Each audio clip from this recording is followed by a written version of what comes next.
إن الحمد لله نحمده ونستعينه ونستغفره ونعوذ بالله من شرور أنفسنا ومن سيئات أعمالنا من يهده الله فلا مضل له ومن يضلل فلا هادي له وأشهد أن لا إله إلا الله وحده لا شريك له وأشهد أن محمدا عبده ورسوله يا أيها الذين آمنوا اتقوا الله حق تقاته ولا تموتن إلا وأنتم مسلمون يا أيها الناس اتقوا ربكم الذي خلقكم من نفس واحدة وخلق منها زوجها وبث منهما رجالا كثيرا ونساء واتقوا الله الذي تساءلون به والأرحام إن الله كان عليكم رقيبا يا أيها الذين آمنوا اتقوا الله وقولوا قولا سديدا يصلح لكم أعمالكم ويغفر لكم ذنوبكم ومن يطع الله ورسوله فقد فاز فوزا عظيما أما بعد فإن أصدق الحديث كتاب الله وأحسن الهدي هدي محمد صلى الله عليه وسلم وشر الأمور محدثاتها وكل محدثة بدعة وكل بدعة ضلالة وكل ضلالة في النار اتقوا الله يا عباد الله. ജീവിതത്തിൻ്റെ എല്ലാ മേഖലകളിലും സുരക്ഷാ വഴികൾ തേടുന്നവരാണ് നാം എല്ലാവരും. തൻ്റെ ശരീരത്തിനും മനസ്സിനും സുരക്ഷയും സമാധാനവും ആഗ്രഹിക്കാത്ത ആരുമില്ല. ഇങ്ങനെ ചിന്തിക്കുന്ന നാം ആലോചിക്കുക, അല്ലാഹു സുബ്ഹാനഹു വ തആല നമുക്കായി അവതരിപ്പിച്ച ദീനിലൂടെ നമുക്കാവശ്യമായ എല്ലാ സുരക്ഷയും സമാധാനവും ഉറപ്പുവരുത്തിയിട്ടുണ്ട്. അക്കാര്യം ഉണർത്തുന്ന ഒട്ടേറെ വചനങ്ങൾ വിശുദ്ധ ഖുർആനിൽ നമുക്ക് കാണാനും കഴിയും. അതിലൊന്നാണ് സൂറത്തുൻ നഹ്ലിലെ 96-ാമത്തെ വചനം. മൻ അമില സ്വാലിഹൻ മിൻ ദക്കരിൻ ഔ ഉൻസാ വഹുവ മുഅ്മിനുൻ ഫലനുഹ്യിയന്നഹു ഹയാതൻ ത്വയ്യിബ വലനജ്സിയന്നഹും അജ്റഹും ബിഅഹ്സനി മാ കാനൂ യഅമലൂൻ. സത്യവിശ്വാസം ഉൾക്കൊണ്ട് ആണാവട്ടെ പെണ്ണാവട്ടെ സൽക്കർമ്മങ്ങളിൽ ആര് നിരതമാകുന്നുവോ അവർക്ക് ഏറ്റവും നല്ല ഒരു ജീവിതം നാം നൽകും. അത് ഭൗതിക ലോകത്ത് ലഭിക്കും. പാരത്രിക ലോകത്ത് അള്ളാഹുവിൻ്റെ വാഗ്ദാനമായി സ്വർഗം അതാണ്. ഈ വചനത്തിൽ പറഞ്ഞ ഹയാത്തുൻ ത്വയ്യിബ, നല്ല ജീവിതം, അത് നാം അനുഭവിക്കേണ്ടത് ആദ്യമായി ഈ ഭൗതിക ലോകത്ത് വെച്ച് തന്നെയാണ്. ഇത് നമുക്കൊക്കെ ലഭിച്ചിട്ടുണ്ടോ എന്നാണ് നമ്മൾ ആലോചിക്കേണ്ടത്. അതെങ്ങനെ ലഭിക്കും എന്ന് നാം പഠിക്കുകയും വേണം. അത് ലഭിക്കാനുള്ള ഒന്നാമത്തെ കാര്യം ശിർക്ക് കലരാത്ത വിശ്വാസത്തിൻ്റെ ഉടമയായി നമ്മളിവിടെ ജീവിക്കുക എന്നതാണ്. അല്ലദീന ആമനു വലം യൽബിസു ഈമാനഹും ബിദുൽമിൻ ഉലൈക ലഹുമുൽ അംനു വഹും മുഹ്തദൂൻ. വിശ്വാസത്തിൽ ശിർക്ക് എന്ന അക്രമത്തെ കലർത്താത്തവരാരോ അവർക്കാണ് നിർഭയത്വമുള്ളത്, അവരാണ് സന്മാർഗികൾ എന്ന് അല്ലാഹു സുബ്ഹാനഹു വ തആല നമ്മെ ഓർമ്മപ്പെടുത്തി. അല്ലാഹു സുബ്ഹാനഹു വ തആല പഠിപ്പിച്ച ദിക്റുകളിലും പ്രാർത്ഥനകളിലും പതിവായി നാം നിലകൊള്ളുന്ന പക്ഷം അല്ലാഹു വാഗ്ദാനം ചെയ്ത ആ നല്ല ജീവിതം ഈ ഭൗതിക ലോകത്ത് നമുക്കൊക്കെ ലഭിക്കും. പലരും തെറ്റിദ്ധരിച്ചത് കുറേ ഭൗതിക വിഭവങ്ങളാണ് ജീവിതത്തിൽ സമാധാനം ലഭിക്കാനുള്ള മാർഗമെന്നാണ്. നബി സല്ലല്ലാഹു അലൈഹി വസല്ലം പറഞ്ഞു, ലൈസൽ ഗിന അൻ കസറത്തിൽ അറൾ, ഭൗതിക വിഭവങ്ങളുടെ ആധിക്യത്തിലല്ല സമാധാനം ഐശ്വര്യം കുടികൊള്ളുന്നത്. വലാകിന്നൽ ഗിന ഗിനൻ നഫ്സ്, മനസ്സിന് ആർക്കാണ് സമാധാനം ലഭിക്കുന്നത് അവരാണ് യഥാർത്ഥ സമാധാനത്തിലുള്ളത് എന്നാണ്.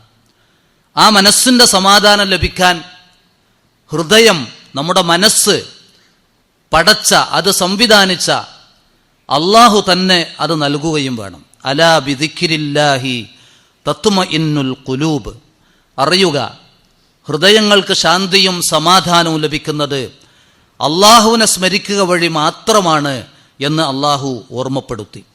ഷെയ്ഖുൽ ഇസ്ലാം ഇബ്നു തൈമിയ്യ റഹിമഹുല്ല പറഞ്ഞത് കാണും, അദ്ദിക്റു ലിൽ ഖൽബി മിസ്ലുൽ മാഇ ലിസ്സമക്. ഒരു മത്സ്യത്തിന് ജീവിക്കാൻ വെള്ളം എത്രമാത്രം അനിവാര്യമാണോ അതുപോലെയാണ് മനുഷ്യ ഹൃദയത്തിന് അള്ളാഹുവിനെ കുറിച്ചുള്ള സ്മരണ എന്നാണ്. ഫകൈഫ യകൂനു ഹാലു സമകി ഇദാ ഫാറഖൽ മാ. ഒരു മത്സ്യത്തെ വെള്ളത്തിൽ നിന്ന് പിടിച്ച് കരയിലേക്കിട്ടാൽ ആ മത്സ്യത്തിൻ്റെ അവസ്ഥ എന്താകും? ആ മത്സ്യത്തിൻ്റെ ജീവൻ പോകും. അതുപോലെയാണ് മനുഷ്യ ഹൃദയത്തിന് ഏത് സമയവും ദിക്റുകൾ കൊണ്ടുള്ള ഒരു ഹൃദയ മനുഷ്യനുണ്ടോ അവനൊന്നും പേടിക്കേണ്ടതില്ല, ഒരു ടെൻഷനും അവനുണ്ടാവേണ്ടതില്ല എന്നാണ് അള്ളാഹു സുബ്ഹാനഹു വ തആല പഠിപ്പിക്കുന്നത്. നബി സല്ലല്ലാഹു അലൈഹി വസല്ലമ ശത്രുക്കളിൽ നിന്ന് ഏറെ മർദ്ദനങ്ങൾ സഹിച്ചിട്ടുണ്ട്. പ്രത്യേകിച്ചും മാനസികമായി റസൂലുള്ളയെ തകർക്കാൻ, മാനസികമായി പരാജയപ്പെടുത്താൻ അവരുടെ വാക്കുകൾ, അതിനനുസരിച്ചുള്ള പ്രവർത്തനങ്ങൾ, അതിൽ നിന്നൊക്കെ റസൂലുള്ളാഹിക്ക് സുരക്ഷ ലഭിക്കാൻ അള്ളാഹു റസൂലുള്ളയോട് കൽപ്പിച്ചത് ദിക്റുകളിലും പ്രാർത്ഥനകളിലും തസ്ബീഹുകളിലും നിരതമായി താങ്കൾ മുഴുകുക എന്നാണ്. വലഖദ് നഅലമു അന്നക യളീഖു സദ്റുക ബിമാ യഖൂലുൻ. അവർ പറയുന്ന വാക്കുകൾ കാരണം താങ്കളുടെ മനസ്സ് കുടുസായിട്ടുണ്ട്, വേദനിച്ചിട്ടുണ്ട് എന്ന് നാം അറിയുന്നുണ്ട്. അതുകൊണ്ട് ഫസബ്ബിഹ് ബിഹംദി റബ്ബിക് വകും മിനസ് സാജിദീൻ. നീ നിന്റെ റബ്ബിനെ സ്തുതിച്ച് അവനെ പ്രകീർത്തിച്ചു കൊണ്ടിരിക്കുക, അവന് സാഷ്ടാംഗം ചെയ്ത് അവനോട് പ്രാർത്ഥിച്ചു കൊണ്ടിരിക്കുക. അതിനൊരു പരിഹാരമായി അള്ളാഹു കൽപ്പിച്ചതാണ്.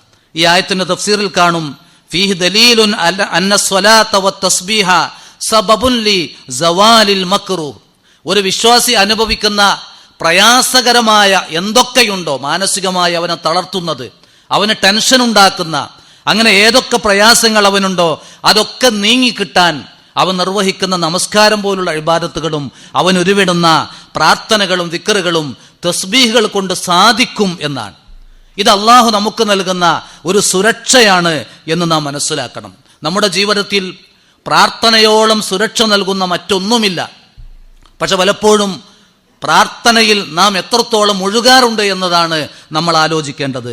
ഇബ്നുൽ ഖയ്യിം റഹിമഹുല്ല പ്രാർത്ഥന കൊണ്ടുള്ള 8 നേട്ടങ്ങൾ നമുക്ക് പറഞ്ഞു തരുന്നുണ്ട്. ഒന്ന് അദ്ദേഹം പറഞ്ഞത് അദ്ദുആഉ മിൻ അൻഫഇൽ അദ്വിയ എന്നാണ്. ഏറ്റവും ഉപകാരപ്പെടുന്ന ഒരു മരുന്നാണ് ഒരു വിശ്വാസി നിർവഹിക്കുന്ന പ്രാർത്ഥന. രണ്ടാമത്തത് അദുവുൽ ബലാഇ, അവനെ ബാധിക്കാനിരിക്കുന്ന സർവ്വ പരീക്ഷണങ്ങളുടെയും ശത്രുവാണ് അവന്റെ പ്രാർത്ഥന. യദ്ഫഉഹു, മൂന്നാമത്തത് അവൻ അനുഭവിക്കുന്ന പരീക്ഷണത്തെ ആ പ്രാർത്ഥന പ്രതിരോധിക്കും. യുആലിജുഹു, ആ പരീക്ഷണത്തെ പ്രാർത്ഥന ചികിത്സിക്കും. വയംനഉ നുസൂലഹു, വന്നിറങ്ങുന്ന പരീക്ഷണത്തെ പ്രാർത്ഥന തടുക്കും. യർഫഉഹു, അവനെ ബാധിക്കാനിരിക്കുന്ന പരീക്ഷണത്തെ പ്രാർത്ഥന ഉയർത്തിക്കളയും. യുഖഫിഫുഹു, അവൻ അനുഭവിക്കുന്ന പ്രാർത്ഥന, അവന് വന്നിറങ്ങിയ പരീക്ഷണമുണ്ടല്ലോ, ആ പരീക്ഷണത്തെ അവന്റെ പ്രാർത്ഥന കൊണ്ട് ലഘൂകരിക്കും. സിലാഹുൽ മുഅ്മിൻ, അവന്റെ കയ്യിലുള്ള ഒരു ആയുധമാണ്, സദാസമയവും പ്രതിരോധിക്കാനുള്ള ഒരു ആയുധമാണ് അവൻ നിർവഹിക്കുന്ന പ്രാർത്ഥന. നോക്കൂ നിങ്ങൾ, 8 ഗുണങ്ങൾ നമ്മൾ പ്രാർത്ഥിക്കുന്ന പ്രാർത്ഥന കൊണ്ട് നേടുമെന്നാണ്. ഈ 8 കാര്യങ്ങളും ഉൾക്കൊള്ളുന്ന ഒരു വചനമാണ് സൂറത്തുൽ ഫുർഖാനിലെ അവസാന വചനം. ഖുൽ മാ യഅബഉ ബിക്കും റബ്ബി ലൗലാ ദുആഉക്കും. നിങ്ങളുടെ പ്രാർത്ഥന ഇല്ലെങ്കിൽ എൻ്റെ റബ്ബ് നിങ്ങളെ പരിഗണിക്കില്ല എന്നാണ്. അതുകൊണ്ട് തന്നെ പ്രാർത്ഥന മുഖേന ഇന്നല്ലാഹ യുദാഫിഉ അനിൽ ലദീന ആമനു, അല്ലാഹു സുബ്ഹാനഹു വ തആല സത്യവിശ്വാസികൾക്ക് ഒരു പ്രതിരോധമായി ഏത് സമയത്തും നിലകൊള്ളുമെന്നതാണ്. അതിലൊരു പ്രധാന ഘടകമാണ് നമ്മൾ നിർവഹിക്കുന്ന പ്രാർത്ഥനകൾ, ദിക്റുകൾ, തസ്ബീഹുകൾ എന്ന് നാം മറക്കാതിരിക്കുക. ഒരു മുസ്ലിമിനെ സംബന്ധിച്ചിടത്തോളം മറ്റു മനുഷ്യനിൽ നിന്ന് അവന് ഒട്ടേറെ വ്യതിരക്തതകളുണ്ട്. അതിലൊരു വ്യതിരക്തത, കുറെ അദബുകൾ പാലിച്ചുകൊണ്ടാണ് ഒരു മുസ്ലിം ഇവിടെ ജീവിക്കുന്നത് എന്നാണ്. അവന്റെ നിൽപ്പിലും ഇരിപ്പിലും അവന്റെ കിടത്തത്തിലും അവന്റെ നടത്തത്തിലും അവന്റെ യാത്രയിലും അവന്റെ ഭക്ഷണകാര്യത്തിലും അവന്റെ എത്രത്തോളം അവന്റെ ദാമ്പത്യ ജീവിതത്തിലടക്കം മര്യാദകൾ, ഒരുപാട് മര്യാദകൾ അവൻ പാലിച്ചു കൊണ്ടിരിക്കുന്നു. ഇത് മറ്റു മനുഷ്യരിൽ നിന്ന് ഒരു മുസ്ലിമിന്റെ മാത്രം പ്രത്യേകതയാണ്. ഈ മര്യാദകളൊക്കെ എന്തിനാണ്? അല്ലാഹു സുബ്ഹാനഹു വ തആല ആദ്യമായി നാം ജീവിക്കുന്ന ഈ ഭൂമുഖത്ത് നമുക്ക് അതിലൂടെ സുരക്ഷ നൽകുന്നു എന്നതാണ്. ഒരൊറ്റ ഹദീസ് കേൾപ്പിക്കട്ടെ. നബി സല്ലല്ലാഹു അലൈഹി വസല്ലം പറഞ്ഞു, ഇദാ അവా അഹദുക്കും ഇലാ ഫിറാശിഹി, നിങ്ങളിൽ ഒരാൾ ഉറങ്ങാൻ നേരത്ത് തൻ്റെ വിരിപ്പിലെത്തിയാൽ ഫൽയൻഫുൽ ഫിറാശഹു ബിദാഖിലത്തി ഇസാരിഹി, നിങ്ങൾ കിടക്കുന്ന ആ വിരിപ്പുണ്ടല്ലോ, നിങ്ങൾ പുതക്കുന്ന വിരിപ്പുണ്ടല്ലോ, അതിൻ്റെ ഉള്ളും പുറവും നിങ്ങൾ തട്ടിക്കൊട്ടണം. ഒരു മര്യാദ പഠിപ്പിച്ചതാണ്. ഫഇന്നഹു ലാ യദ്രി മാ ഖലഫഹു, ആ വിരിപ്പിനുള്ളിലൂടെ അവനെ ബാധിക്കാനിരിക്കുന്ന എന്തെങ്കിലും പ്രയാസങ്ങൾ കടന്നു വരാം. ഇഴജന്തുക്കളാകാം, വിഷജീവികളാകാം, മറ്റു പലതുമാകാം. അതുകൊണ്ട് തന്നെ ഉറങ്ങുന്നതിന് മുമ്പ് അതിൻ്റെ തയ്യാറെടുപ്പിന്റെ ഭാഗമായി വിരിപ്പ് തട്ടിക്കൊട്ടണം എന്ന് പറഞ്ഞു. സുമ്മ യഖൂൽ, എന്നിട്ട് ആ വിരിപ്പിൽ കിടന്നാൽ അവൻ ഇങ്ങനെ പ്രാർത്ഥിക്കുകയും ചെയ്യുക, ബിസ്മിക റബ്ബി വളഅതു ജംബി വബിക അർഫഉഹു ഇൻ അംസക്ത നഫ്സി ഫർഹംഹാ വഇൻ അർസൽതഹാ ഫഹ്ഫൾഹാ ബിമാ തഹ്ഫളു ബിഹി ഇബാദകസ് സ്വാലിഹീൻ. എത്രമാത്രം നമുക്ക് സുരക്ഷ നൽകുന്ന ഒരു പ്രാർത്ഥനയാണത്. അല്ലാഹുവേ, എൻ്റെ ശരീരഭാഗം ഇതാ ഞാൻ ഉറങ്ങാൻ വേണ്ടി നിന്നിലേക്ക് ഞാൻ സമർപ്പിച്ചു കഴിഞ്ഞു. നിന്നെ കൊണ്ട് മാത്രമാണ് ഞാൻ ഉറക്കിൽ നിന്ന് എൻ്റെ ശരീരത്തെ ഉണർത്തുക. നീ എങ്ങാനും ഈ ഉറക്കിൽ എന്നെ മരിപ്പിക്കുകയാണെങ്കിൽ എന്നോട് നീ കരുണ കാണിക്കണം. അതല്ല, എനിക്ക് ഉണർച്ച നൽകി വീണ്ടും ജീവിതം നൽകുകയാണെങ്കിൽ നിന്റെ സജ്ജനങ്ങളെ കാത്തു സൂക്ഷിക്കും പോലെ ഈ ഭൗതിക ലോകത്ത് എന്നെ കാത്തുകൊണ്ടിരിക്കണം. നോക്കൂ നിങ്ങൾ, ഇത്തരം മര്യാദകൾ നമ്മൾ ശീലിക്കുമ്പോൾ അപകടങ്ങളിൽ നിന്ന് അല്ലാഹു സുബ്ഹാനഹു വ തആല നമുക്ക് കാവൽ നൽകുന്നു. ഇനി ഒരു സത്യവിശ്വാസി വീട്ടിൽ നിന്നിറങ്ങുമ്പോഴോ, അവൻ എപ്പോൾ വീട്ടിൽ നിന്നിറങ്ങുമ്പോഴും അവൻ്റെ വലതുകാൽ മുന്നിലേക്ക് എടുത്തു വെക്കും. വലതുകാൽ മുന്തിച്ചാണ് വീട്ടിൽ നിന്ന് ഇറങ്ങുക. എന്നിട്ട് അവൻ പറയും, ബിസ്മില്ലാഹി തവക്കൽതു അലല്ലാഹ് ലാ ഹൗല വലാ ഖുവത ഇല്ലാ ബില്ലാഹ്. അള്ളാഹുവിൻ്റെ നാമത്തിൽ ഞാൻ എന്തിലേക്കാണോ പുറപ്പെടുന്നത്, ഇതാ അള്ളാഹുവിൻ്റെ നാമം, അള്ളാഹുവിനുള്ള മുഴുവൻ നാമങ്ങളും. ബിസ്മില്ലാ എന്ന് പറഞ്ഞാൽ അള്ളാഹുവിന് നമ്മെ പഠിപ്പിച്ചതും അല്ലാത്തതുമായ എത്ര നാമങ്ങളുണ്ടോ അതുകൊണ്ടൊക്കെ ഞാനിതാ തുടങ്ങുകയാണ്. അവനെ കൊണ്ടല്ലാതെ യാതൊരു കഴിവും ശക്തിയുമില്ല. ഇത് പറയുമ്പോൾ പിശാച് പോലും അംഗീകരിച്ച് 3 കാര്യങ്ങൾ പറയുമെന്നാണ്. ഹസ്ബുക്, നിനക്ക് മതി. കുഫീത വ ഉഖീത വ ഹുദീത, പിശാച് പറയുമെന്നാണ്. നിനക്ക് ഈ പ്രാർത്ഥന മതിയായിട്ടുണ്ട്, നിനക്കെല്ലാ കാവലും ലഭിച്ചിട്ടുണ്ട്, നീ സന്മാർഗത്തിലാണ് എന്ന് പിശാച് പറഞ്ഞ് പിശാച് അവനെ തൊട്ട് അകലുമെന്ന് നബി സല്ലല്ലാഹു അലൈഹി വസല്ലം പറഞ്ഞു. ഇനി അവനൊരു യാത്രക്കാരനാണെങ്കിലോ, ആ യാത്രക്കാരൻ അള്ളാഹുവിൻ്റെ നാമം ഉച്ചരിച്ച് ആ വാഹനപ്പുറത്ത് ആ വാഹനത്തുള്ളിൽ കയറിയിരുന്ന് അവൻ പ്രാർത്ഥിക്കുന്ന പ്രാർത്ഥന, ആ പ്രാർത്ഥനയിലൂടെ 3 കാര്യങ്ങൾ അള്ളാഹുവിനോട് അള്ളാഹുവിൻ്റെ കാര്യത്തിൽ അവൻ സമ്മതിച്ചു കൊടുക്കുകയാണ്. 6 കാര്യങ്ങൾ ആ പ്രാർത്ഥനയിലൂടെ അവൻ അള്ളാഹുവിനോട് തൻ്റെ യാത്രയിലുടനീളം വേണമെന്ന് ആവശ്യപ്പെടുകയാണ്. 3 കാര്യങ്ങൾ ആ യാത്രയിൽ സംഭവിക്കുന്ന പ്രയാസങ്ങളിൽ നിന്ന് അവൻ കാവൽ തേടാൻ. അതാണ് നമ്മൾ പ്രാർത്ഥിക്കുന്ന സുബ്ഹാനല്ലദീ സഖറ ലനാ ഹാദാ വമാ കുന്നാ ലഹു മുഖ്രിനീൻ വ ഇന്നാ ഇലാ റബ്ബിനാ ലമുൻഖലിബൂൻ. 3 കാര്യങ്ങൾ നമ്മൾ സമ്മതിച്ചു കൊടുക്കുക. ഈ വാഹനം സജ്ജീകരിച്ചു തന്ന അള്ളാഹു പരമപരിശുദ്ധനാണ്. ഈ വാഹനം ഞങ്ങൾക്കൊരിക്കലും ഇങ്ങനെ സജ്ജീകരിക്കാൻ സാധ്യമല്ല. എന്ത് സംഭവിച്ചാലും ഞങ്ങളുടെ റബ്ബിലേക്കാണ് ഞങ്ങൾ തിരിച്ചു പോകുന്നത്. 3 കാര്യങ്ങൾ സമ്മതിച്ചു. 6 കാര്യങ്ങൾ യാത്രയിൽ അള്ളാഹുവിൻ്റെ കാവലും സുരക്ഷയും ലഭിക്കാൻ 6 കാര്യങ്ങൾ അള്ളാഹിനോട് ചോദിക്കാൻ. അല്ലാഹുമ്മ ഇന്നി അസ്അലുക ഫീ സഫരി ഹാദാ അൽ ബിർറ. ആദ്യം ചോദിക്കുന്നത് യാത്രയിലും എന്തെങ്കിലും നന്മ ചെയ്യാനുള്ള തൗഫീഖ് അല്ലാഹുവേ ഞാൻ നിന്നോട് ചോദിക്കുന്നു. വത്തഖ്വ, രഹസ്യ പരസ്യ ജീവിതത്തിൽ ഈ യാത്രയിലും തഖ്വയിൽ അധിഷ്ഠിതമായ ജീവിതം ചോദിക്കുന്നു. വമിനൽ അമലി മാ തർള, നീ തൃപ്തിപ്പെടുന്ന പ്രവർത്തനങ്ങൾ ചെയ്യാനുള്ള തൗഫീഖ് ചോദിക്കുന്നു. അല്ലാഹുമ്മ ഹവ്വിൻ അലൈന സഫറനാ ഹാദാ. അല്ലാഹുവേ, ഈ യാത്രയുടെ ദൈർഘ്യം ഞങ്ങൾക്ക് നീ കുറച്ചു തരണേ, എളുപ്പമാക്കണേ. ഈ യാത്ര ഞങ്ങൾക്ക് എളുപ്പമാക്കണേ. വത്തുവി അന്ന ബുഅദ, ഇതിൻ്റെ ദൈർഘ്യം ഞങ്ങൾക്ക് നീ ചുരുക്കണേ. അല്ലാഹുമ്മ അൻത സ്വാഹിബു ഫിസ് സഫർ വൽ ഖലീഫത്തു ഫിൽ അഹ്ൽ. അല്ലാഹുവേ, ഈ യാത്രയിൽ ഞങ്ങളുടെ കൂട്ടുകാരൻ നീയാണ്, ഞങ്ങളുടെ കുടുംബത്തിലെ പ്രതിനിധി നീയാണ് അല്ലാഹുവേ. അവസാനം 3 കാര്യങ്ങളിൽ നിന്ന് അള്ളാഹിനോട് കാവൽ തേടാൻ. അല്ലാഹുമ്മ ഇന്നി അഊദു ബിക മിൻ വഅസാഇസ് സഫർ. അള്ളാഹുവേ, യാത്രയിലുണ്ടാകുന്ന ക്ലേശങ്ങളിൽ നിന്ന്, കആബത്തിൽ മൻദർ, മോശപ്പെട്ട കാഴ്ചകളിൽ നിന്ന്, വസൂഇൽ മുൻകലബി ഫിൽ മാലി വൽ അഹ്ൽ, സ്വത്തിലും കുടുംബത്തിലും സംഭവിക്കുന്ന മോശപ്പെട്ട പര്യവസാനത്തിൽ നിന്ന് അള്ളാഹുവേ ഞങ്ങൾ കാവൽ തേടുന്നു എന്നതാണ്. ദുരന്തങ്ങളും അപകടങ്ങളും ഒരുപക്ഷെ താങ്ങാൻ കഴിയാത്ത, നമ്മളെപ്പോലും ഞെട്ടിപ്പിക്കുന്ന, ഭയപ്പെടുത്തുന്ന വാഹന അപകടങ്ങൾ കേൾക്കുമ്പോൾ ഇത്തരത്തിലുള്ള പ്രാർത്ഥനയുടെ പ്രസക്തി ഞാനും നിങ്ങളും മനസ്സിലാക്കണം. ഇന്ന് ഇത്തരം പ്രാർത്ഥനകൾ പഠിക്കാൻ കഴിയുന്നില്ല എന്നൊരു പരാതി ഒരാൾക്കും ഉണ്ടാകാൻ പാടില്ല. അവനവൻ്റെ വാട്സപ്പിലൊന്ന് ആഡ് ചെയ്താൽ അത് ആവശ്യത്തിന് നോക്കി പ്രാർത്ഥിക്കാനും നമുക്ക് സാധിക്കുന്ന സാഹചര്യം നമുക്കുണ്ട്. സഹോദരന്മാരെ, ഇതൊക്കെ എന്തിനാ വെച്ചത്? അല്ലാഹു സുബ്ഹാനഹു വ തആല നമുക്ക് തന്ന ദീൻ. ഇന്ന് ദീനിനെ കുതിര കയറുന്ന, ദീനീ കാര്യങ്ങളെ കൊച്ചാക്കുന്ന, അത് കാടത്തമാണ് എന്നൊക്കെ പറഞ്ഞ് മീഡിയകളിൽ പ്രത്യക്ഷപ്പെടുന്ന മുസ്ലിം നാമമുള്ളവരും അല്ലാത്തവരൊക്കെ ഉണ്ട്.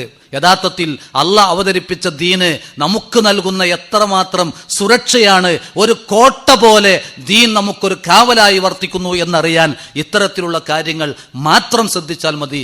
ഏതാനും കാര്യങ്ങൾ ഓർമ്മപ്പെടുത്തി എന്ന് മാത്രം. അഖൂലു മാ തസ്മഊൻ വ അസ്തഗ്ഫിറുല്ലാഹ ലി വലക്കും ഫസ്തഗ്ഫിറൂഹു ഇന്നഹു ഹുവൽ ഗഫൂറുർ റഹീം. അൽഹംദുലില്ലാഹി റബ്ബിൽ ആലമീൻ വൽ ആഖിബത്തു ലിൽ മുത്തഖീൻ വലാ ഉദ്വാന ഇല്ലാ അലൽ ളാലിമീൻ. അല്ലാഹുമ്മ സ്വല്ലി അലാ മുഹമ്മദിൻ വ അലാ ആലി മുഹമ്മദ്. അബ്ദുല്ലാഹി ഇബ്നു ബുസ്ർ റളിയല്ലാഹു അൻഹു പറഞ്ഞു, ഒരിക്കൽ നബി സല്ലല്ലാഹു അലൈഹി വസല്ലമ എൻ്റെ പിതാവിൻ്റെ അടുത്ത് വിരുന്നുകാരനായി വന്നു. വിരുന്നെത്തിയ റസൂലുള്ളാഹിക്ക് ഞങ്ങൾ ഭക്ഷണം നൽകി. ആ ഭക്ഷണം കഴിച്ചു. ശേഷം കുറച്ച് ഈത്തപ്പഴങ്ങളും നൽകി. എന്നിട്ട് അബ്ദുല്ലാഹി ഇബ്നു ബുസ്ർ റളിയല്ലാഹു അൻഹു പറയാണ്, ഫക്കാന യഅ്കുലുഹു, ആ ഈത്തപ്പഴം ഇങ്ങനെ റസൂലുള്ള കഴിച്ചുകൊണ്ടിരിക്കുകയാണ്. വയുൽഖി നവാ ബൈന ഇസ്ബഅൈഹി വയജ്മഉ സബാബത വൽ വുസ്ത. റസൂലുള്ള ഈത്തപ്പഴം കഴിക്കുമ്പോൾ ആ ഈത്തപ്പഴക്കുരു ആ ഈത്തപ്പഴമുള്ള പാത്രത്തിലേക്ക് തന്നെ ഇടാതെ തൻ്റെ 2 വിരലുകൾ, ചൂണ്ടുവിരലും നടുവിലത്തെ വിരലും ഇങ്ങനെ ചേർത്ത് വെച്ച് ആ ഈത്തപ്പഴക്കുരു ഈ വിരലിന് മുകളിൽ ഇങ്ങനെ വെച്ചുകൊണ്ടിരുന്നു. അങ്ങനെയാണ് ഞങ്ങളുടെ അടുത്തുനിന്ന് റസൂലുള്ള ഈത്തപ്പഴം കഴിച്ചതെന്നാണ്. ഇത് നബി സല്ലല്ലാഹു അലൈഹി വസല്ലം നമുക്ക് കാണിച്ചു തരുന്നൊരു മര്യാദയാണ്. ഈത്തപ്പഴമുള്ള പാത്രത്തിൽ നിന്ന് പലരും ആ ഈത്തപ്പഴം എടുത്ത് കഴിക്കും. അപ്പോൾ ആ കുരു നമ്മൾ വായിലിട്ട് ആ കുരു ആ പാത്രത്തിൽ തന്നെ ഇട്ടാൽ സ്വാഭാവികമായി ഉമിനീര് അതിൽ ചേരും. ഒരു പക്ഷേ ആ കൂട്ടത്തിൽ വല്ല രോഗികളോ മറ്റോ ഉണ്ടായാൽ രോഗപകർച്ചയ്ക്ക് തന്നെ അത് കാരണമാകും. അത്രമാത്രം സൂക്ഷ്മത ഒരു ഭക്ഷണം കഴിക്കുമ്പോൾ നബി സല്ലല്ലാഹു അലൈഹി വസല്ലമ നമുക്ക് പഠിപ്പിച്ചു തരാൻ എന്ന് പറഞ്ഞാൽ എല്ലാ രംഗത്തും ദീനിൽ സുരക്ഷയുടെ വഴിയുണ്ട് എന്നാണ് ഈ സംഭവം കാണിച്ചു തരുന്നത്. ഇതുപോലെ തന്നെ മറ്റ് പല സന്ദർഭങ്ങളിലായി റസൂലുള്ള ഉപദേശിച്ച ഉപദേശങ്ങൾ ഇന്നും അത് പ്രസക്തമായി കൊണ്ടിരിക്കുകയാണ്. ഉമർ റളിയല്ലാഹു അൻഹു റസൂലുള്ളയുടെ ഉപദേശങ്ങൾ അടങ്ങിയ ഒരു വാക്ക് പറഞ്ഞത് കാണാം. അല്ലിമു അബ്നാഅക്കും അസ്സിബാഹത വരിമായത വറുകൂബൽ ഖൈൽ. ഉമർ റളിയല്ലാഹു അൻഹു പറഞ്ഞു, നിങ്ങളുടെ മക്കൾക്ക് നീന്തം പഠിപ്പിക്കണം, നീന്തൽ നിങ്ങൾ മക്കളെ പഠിപ്പിക്കണം. വരിമായത, അമ്പെയ്ത്ത് പഠിപ്പിക്കണം. വറുകൂബൽ ഖൈൽ, കുതിര സവാരി പഠിപ്പിക്കണം. ഇതൊക്കെ എന്തിനാ? ഓരോരുത്തരുടെ സുരക്ഷാ വഴികളാണിത്. നീന്തൽ അറിയുക എന്നത് ഒരു പ്രധാന കാര്യമാണ്. അത് അറിയാത്തത് കൊണ്ട് അപകടങ്ങൾ സംഭവിച്ചു കൊണ്ടിരിക്കുന്നു. നീന്തൽ അറിയണം. അമ്പെയ്ത്ത് പഠിക്കണം. ഏതെങ്കിലും സന്ദർഭത്തിൽ ആവശ്യമെങ്കിൽ അമ്പെയ്ത്തറിയാൻ അത് പഠിക്കണം. കുതിര സവാരി, അന്നത്തെ വലിയൊരു ആയുധവുമാണ് കുതിര. ആ കുതിര സവാരി പഠിക്കണം. ഇത് ഒരു ഹദീസായി ഇങ്ങനെ വന്നിട്ടില്ലെങ്കിലും നബി സല്ലല്ലാഹു അലൈഹി വസല്ലം പല സന്ദർഭങ്ങളിൽ ഉപദേശിച്ച ഉപദേശങ്ങളിൽ ഈ 3 കാര്യങ്ങളും അടങ്ങിയിട്ടുണ്ട്. അത് ഉമർ റളിയല്ലാഹു അൻഹു ഒരു ഉപദേശമായി നമുക്ക് പറഞ്ഞു തരികയും ചെയ്തു. ഞാൻ പറഞ്ഞു വന്നത് നേരത്തെ പറഞ്ഞ പോലെ ഇസ്ലാമിനെ കൊച്ചാക്കാനും ഇസ്ലാമിൻ്റെ കാര്യങ്ങളൊക്കെ കാടത്തമാണ് എന്ന് അവതരിപ്പിക്കുന്ന ഒരുപാട് ആളുകളുണ്ട്. നിങ്ങളത് ആലോചിച്ച് നോക്കൂ. വെടിക്കെട്ട് ഇന്ന് ചില മതങ്ങളിൽ വലിയ ആചാരമാണ്. ആ വെടിക്കെട്ട് മൂലമുള്ള ദുരന്തങ്ങൾ എവിടെ എത്തി? ഒരു മനുഷ്യൻ്റെ തല ഒരു ഭാഗത്ത്, ഒരു മനുഷ്യൻ്റെ കാല് വേറൊരു ഭാഗത്ത്, കയ്യും ശരീരഭാഗങ്ങളും വേറെ ചിന്നിച്ചിതറുകയാണ് വെടിക്കൽപ്പെട്ടു. ഇതെങ്ങാനും ഇസ്ലാമിലുള്ളൊരു സമ്പ്രദായമായിരുന്നെങ്കിൽ ഇന്ന് ഇസ്ലാമിനെ കാടത്തമായി അവതരിപ്പിക്കാൻ ഇവിടെ മീഡിയകളിൽ കാത്തു നിൽക്കുന്ന ആളുകളുണ്ടായിരുന്നു. ഇപ്പം ആർക്കും മിണ്ടാട്ടമില്ല, ഒരാൾക്കും അനക്കമില്ല. ഇത് ഇസ്ലാമിന്റെ പേരിൽ നടന്നതാണെങ്കിലോ ഒരു മുസ്ലിം അതിലുണ്ടെങ്കിലോ അത് ഇസ്ലാമിനെ ക്രൂശിക്കാനുള്ള വഴിയായി കാണുമായിരുന്നു. ഇസ്ലാം അതിൻ്റെ അർത്ഥം തന്നെ സൂചിപ്പിക്കുന്ന പോലെ സമാധാനമാണ്, സുരക്ഷയാണ്. ഈ ഭൗതിക ലോകത്തത് ലഭിക്കും, പാരത്രിക ലോകത്ത് ദാറുസ്സലാമാണ്, ദാറുൽ ഫിർദൗസാണ് നമ്മെ കാത്തു നിൽക്കുന്നത് എന്ന ബോധ്യത്തോടെ ശരിയായ വിശ്വാസിയായി ജീവിക്കാനും അങ്ങനെ മരിക്കാനും നമ്മൾ ഓരോരുത്തരും പരിശ്രമിക്കുക. അള്ളാഹു അതിന് തൗഫീഖ് നൽകി നമ്മെ സഹായിക്കുമാറാവട്ടെ. അല്ലാഹുമ്മ ഗഫിർ ലിൽ മുഅ്മിനീന വൽ മുഅ്മിനാത്ത് വൽ മുസ്ലിമീന വൽ മുസ്ലിമാത്ത് അൽ അഹ്യാഇ മിൻഹും വൽ അംവാത്ത്. اللهم أجرنا من النار، اللهم أعتقنا من النار، اللهم اشف مرضانا ومرضى المسلمين، اللهم اشف مرضانا وارحم موتانا يا أرحم الراحمين، اللهم توفنا مسلمين وألحقنا بالصالحين، اللهم صل على محمد وعلى آل محمد والحمد لله رب العالمين.